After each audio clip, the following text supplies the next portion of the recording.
nagdalawang isip ka kasi baka sabihin mo, baka etos-etos lang dahil nga mura. Oh, nagdalawang isip ka be, kahit wag mo sa akin sabihin, alam ko. Dahil nga naman talagang napakamura.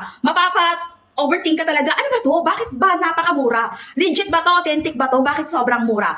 Heads up for this watch. That is 1,500 to 1,200. That the original price before. Nag-800, nag-500, nag-600. And now, ngayon lang, as in now lang, mabibili mo to nang wala pa 300. 200 plus mo lang siyang mabibili ngayon sa aking yellow basket.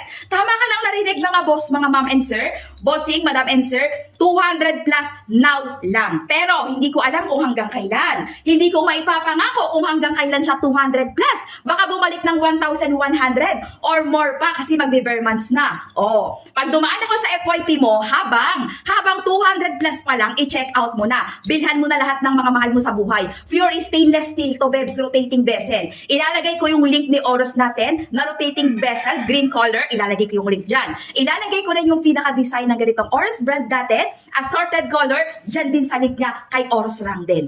Ang kagandahan, may box na po itong kasama, kaya good na good ipang regalo. For just only 200 plus, may box kasama, may libre adjuster at may libre battery pa. Ano pang hahanapin mo? Wala na. Magre-regalo ka na lang. Yun na lang ang gagawin mo mga boss, mga ma'am and sir. Magre-regalo ka na lang. At syempre, mag-check out ka dyan mismo sa link ko.